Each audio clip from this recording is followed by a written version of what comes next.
Again, we're going to be verses 6 through 13.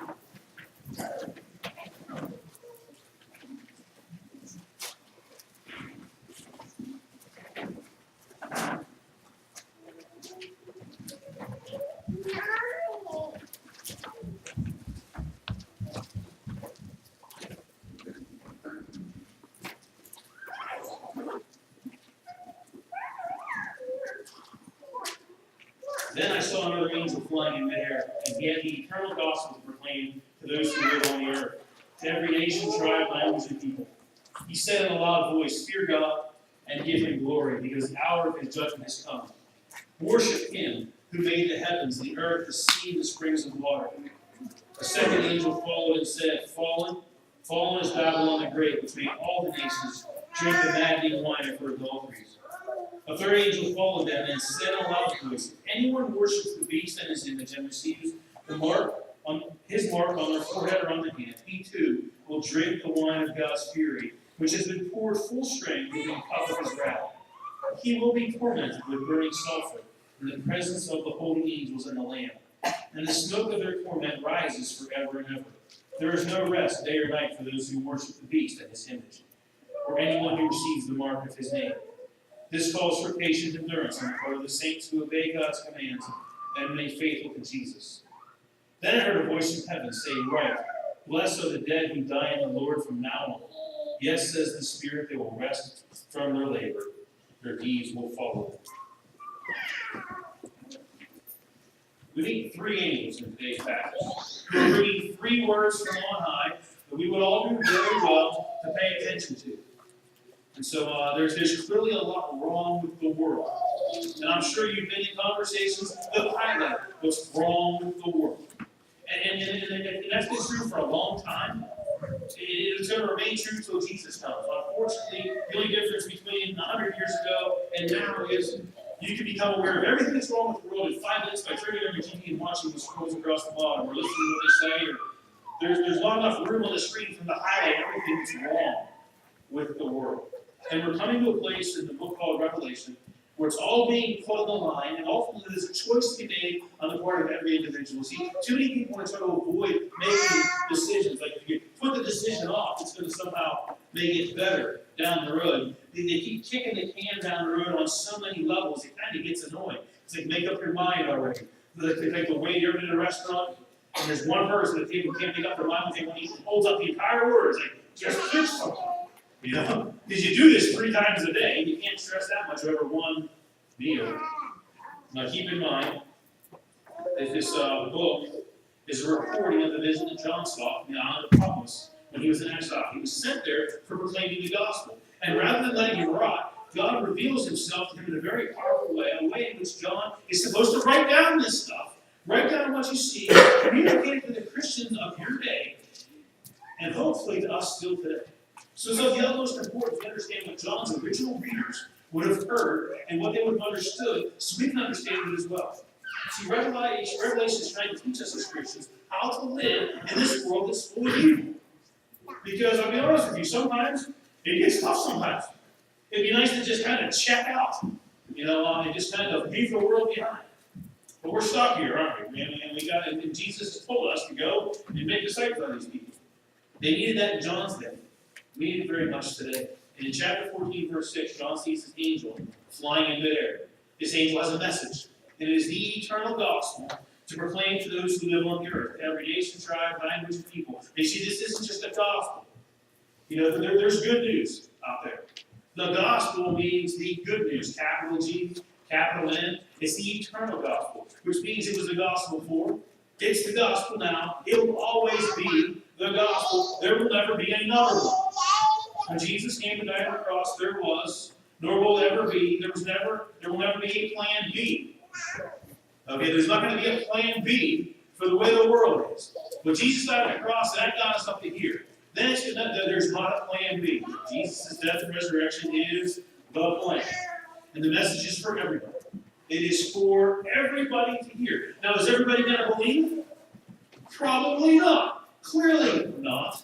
But nonetheless, everybody will hear. Everybody can hear the eternal gospel. My professor I had in this class, his name is Bob Mulholland, he's since passed away, which means he's never going to finish his book. But called this section Good News, Bad News, You Choose, and that's really the extent of it. The gospel is for all to hear. There's good news, there's bad news, and ultimately, at the end of the day, the choice is totally yours if you believe the good news or not. Now, you can choose to believe anything you want, right? You know, nobody can make you believe something. And the alternative is clear, there's a choice. Many people have mentioned to me over the years that the church doesn't talk enough about heaven and hell anymore. I don't know if that's true or not. I'm not in every other church, just the one I'm in. But we're going to do that today. We're going to talk about heaven and hell because they're both real. And they're both gaining resonance every day. To pretend that since God loves everybody, that nobody goes to hell, that'd be horribly dishonest and not the gospel. The angel says in a loud voice, fear God, give him glory, because the hour of his judgment has come. Worship him who made the heavens, the earth, the sea, and the springs of water. How many times have I mentioned, I think maybe if I mention this too often, that's okay. But the most important thing we do is worship. We give glory to God the Creator. There's nothing more central to being a Christian than worshiping God. And I got that every year at a conference, and if I already told you this story, forgive me, because I'm not used to being here the Sunday of a conference and then miss the next one, so I'm a little bit confused as to what I said, where, when, and all that stuff. But we get the Asbury lunch. Speaker comes to the Asbury lunch, and the first thing he said when he speaks is, what's the most important thing the church does? And there was a couple other answers given. So I know this because I say it all the time. It's worship. And he said, right on. And he said, I swear he was quoting me. But he's like way smarter than me. He said, that's the only thing that we do now that we're going to do there. You realize that? You're not going to need to go around in heaven and tell people about Jesus. You know, we're not going to have to try to win converts in heaven. We're not going to have to pray for anybody who's sick. They're going to get sick. We're not going to be sad. We're not going to go to funerals, which will be good. You know, and there's a whole bunch of things that we won't do. When we get to heaven, we're going to worship. So it's the only thing you do there. It's going to be the most important thing you do here. It's central to being a Christian. Because the second angel follows. And the second angel has another message. Fallen is Babylon the Great, which made all the nations drink the maddening wine for adulteries. Then what the kings and kingdoms all passing away? Babylon. Babylon. The greatest king, one of the greatest kingdoms ever.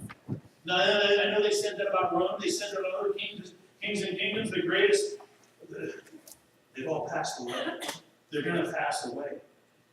You know, even the ones today, even modern day versions of those are going to pass away because they're fallen, which made the nations drink the maddening wine of adultery. In Romans 1:18, when Paul is talking about God's wrath being revealed from heaven against all the godlessness and wickedness of men who suppress the truth by their wickedness, the essence of evil is revealed in Romans 1:18. And there's so many of you are quite familiar with Romans 1 as it gets into 18, because a lot of times that gets used to talk about the right way to be married and the wrong way to be married, and rightfully so. It's good, but the essence in there, the essence of the word godlessness, simply means those who aren't worshiping the Lamb. If you're not worshiping, when worship is not happening, when worship doesn't happen, evil is the ultimate result. No worship equals evil. And I've said this before, lots of times it bears repeating. Everyone worships. Everyone worships. Far too many people are worshiping themselves. Which is what goes on. Paul addresses this in the very next chapter of Romans. If you keep reading Romans, if you ever really want to get a clear synopsis of what Jesus' work was all about, just read Romans 1, 2, 3, 4, and 5. And you'll get it. But in Romans 2, verses 7 and 8, he says, to those who by persistence in doing good seek glory, honor, and immortality, he'll give eternal life. That's the heaven option. But for those who are self-seeking, who reject the truth and follow evil, there'll be wrath and anger. And the self-seeking there really connotes a worship of self and what I am capable of doing. Well, I can do a lot of pretty cool things, but you should never worship me. Ever. You know? If you get caught doing that, I'll tell you about it. You know, it's never happened here, I don't think. It better not happen here. It's happened. Don't worship me. Don't worship anybody. I've seen people worship the pastor of the church. And it's not a good thing. I don't care how great a person that is. Don't worship the preacher on TV. Don't worship anyone here. Don't be self-seeking. Because it says they reject the truth, they follow evil. There will be wrath and anger. Now, I've seen wrath and anger too. I don't really like wrath and anger. Try to avoid that. It's all going to hinge on who you worship. You know, I said earlier, there's nothing more central to being a Christian than worshiping God, but there's nothing more central to being a human being than worshiping. Right? That's what separates us. Because if for any of you that have a dog, who does that dog worship? It worships you. Why? Because you feed it. Yeah, right? You feed that dog worship because that dog don't know any better. That dog, you know, so if you say, well, the animal's not worship, whoever feeds it. You know better. You ought to know better. You can't blame the dog for not knowing better. Dogs aren't the same as we are. Now, if you believe that, I have a number of calls you can call for therapy. Dogs are different. We're different. We are capable of deciding who we worship. We worship. And taking time, you know, to put aside everything else that appears to be important and worshiping God the Creator. That's the good news. That's the gospel. God is to be worshipped, and you can do it. Worship isn't something that's just like, oh, we don't know what to do. We have all the times we don't know what to do. We got to worship. Just stop and look at God and sing whatever song you have. The third angel presents his message in the form of a choice. It says, if anyone worships the beast in his image and receives his mark on the forehead or his hand. And we talk extensively about what it means to have God's word here. You think with your hand, you act with your hands. You're thinking and doing based on what you believe. And if you've opted to do the work of the devil, if you ever wonder why if you've ever seen arguments on TV, how can somebody think that way? Why does somebody do that? They've embraced the beast. They've embraced the whole concept of wrongness, and they're arguing for it. And you're going, oh, that doesn't make sense. But evil doesn't make sense. It's not obligated to make sense. It's just obligated. The enemy comes to steal, kill, and destroy. You know, I used to wonder why the people who want to do evil things, they just go off and do their own thing. They don't want to do their own thing. They want to destroy what we have. They're not going to build their own thing. But if anybody receives his image on their forehead or their hand, he too will drink the wine of God's fury, which has been poured full strength into the cup of his wrath. Listen to this. He'll be tormented with burning sulfur in the presence of the holy angels of the Lamb. Now, that sounds horrible, doesn't it? But it gets worse. It actually gets worse. The smoke of the torment rises forever and ever. There's no rest day or night for those who worship the beast in his image, or for anyone who receives the mark of his name. It's like the never-ending pile of garbage that burns all day. Except in this case, it's the torment of those who have chosen not to worship the Lamb. And it's really that simple. Hell is basically to be an unholy being spending eternity in the presence of a holy God. Did you hear what John said in verse 10? I want to say it again. He will be tormented with burning sulfur in the presence of the holy angels and the Lamb. The holiness of God is an everlasting torment to unholiness. It's like a cockroach. You ever see a cockroach when you turn the lights on? That thing goes ballistic to kill people down here because it's length of life. Well, imagine if there was no place for that cockroach to hide. He'd be going ballistic for forever because there's no way out. There's no way out. Well, once you've made up your mind, and you cashed in your chips, and you go on that place of eternal torment, there is no way out. That's eternal punishment, forever and ever. It is awesome that it is to think about heaven, what heaven's going to be like. Now, as I said this before, I wasn't planning on what I was planning on saying, but if I could put you in my truck and drive you to the gates of hell, let you peek through and look in and kind of take a gander at what's going on there. And then I take you back to the front seat, drive you to the gates of heaven, and kind of get you to peek through and take a look. It's a no-brainer. You pick heaven every day of the week. But look at the way people are living. Because it's not a choice that you don't check the box. He says, oh, I'll take heaven, because everybody will take heaven. That's why people think everybody should go to heaven. But it's come down to who you worship. Who you worship. There's no relief. There's no relief. Once I heard that metaphor with the cockroach, this is probably mean for me to say, but I kind of like torturing cockroaches. You try to keep it from getting under something. And you eventually squish it and out of business. And at the end of the day, it's just a cockroach. That thing goes crazy because it can't stand the light. Evil can't stand the light. Why do you think they want to shut us up so bad? They try to pass laws that shut us up. Good luck. We'll be here Sunday morning, 9:30, regardless of what the law says. And so, of all the things that they can force you to do, they can't force you to worship. I guess they can try. They can't force you to worship. They may be able to force you to buy this or buy that, or keep you from buying this or keep you from buying that. But once again, John says this calls for patient endurance on the part of the saints who obey God's commands and make faith with Jesus. It's our choice who we worship. And the next voice we hear comes from heaven. It tells John to write this: Blessed are the dead who die in the Lord. From now on, yes, says the Spirit, they'll rest from their labors, for their deeds will follow them. I read that verse. Most funerals that I do, because dying is not a bad thing for those that die in the Lord. If you die in the Lord, you're blessed. When your family and friends get sad, we get funny sad when people die. I don't want anybody to die. But even the Spirit agrees, because they will rest from their labor.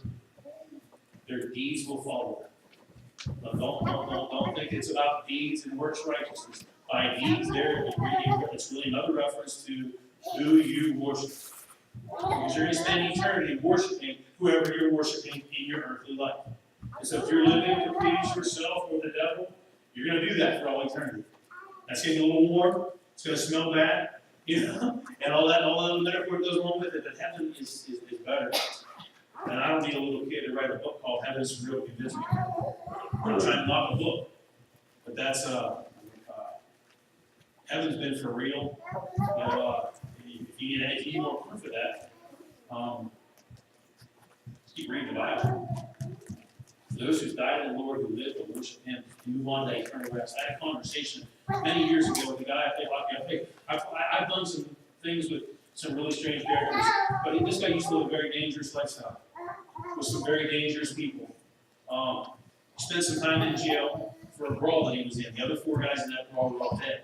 He's the only one still left in that brawl. And he got out of prison to go to their funerals.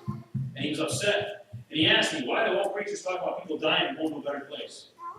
Well, I told him we believe about heaven. He said, I don't believe that stuff. He said, if I die right now, I ain't going to heaven. And he was driving. So I was nervous and started talking to him. I'm thinking, don't you think about dying right now, boy? Because I ain't dying right now. I'm going to play hockey. So he wouldn't do that on purpose on the way to a hockey game. On the way back, maybe. He says, so if I die right now, he says, I ain't going to heaven. So if you do my funeral, he says, so if you do my funeral, you better not tell them I'm going to that better place, because I'm not going to that better place. I don't believe that place exists. So I'm thinking, don't worry. I will not tell them you've gone to the better place. So, and he kind of, I made him think. He didn't like thinking, but I made him think. And so I says, well, my point of mentioning is, he gets it. He understands that not everybody goes to that better place. He's not a believer. He knows enough to know he doesn't believe. And he seems way too proud of it. I pray for him a lot. But it's not what you give your attention to. It's about who you give your devotion to. It's about who you worship, who your life is worship. The only thing that you do now that we're going to do in glory is worship. You're going to spend eternity worshiping whoever you worship you. So who are we worshiping? And this calls for patient endurance on the part of the saints. Every time I watch the news and I see what's going on here, I'm like, okay, patient endurance. It's like, come on! I want Jesus to come back here like in 5 minutes, if he could. Probably won't. The sooner the better. You know what I mean? Because that's the only real way out of here. Is for Jesus to come back. But he's for whatever reason, he's left us here for a little bit longer. Patient endurance. Let's pray. Father God, we thank you again for your word. We thank you for these messages that these angels brought. We pray that you would give us hearts to hear, Lord, eyes to see, and ears to hear, Lord, to listen and take to heart. Lord, fill us with your spirit and with your love as we worship, as we give glory and praise only to you, Lord. Amen.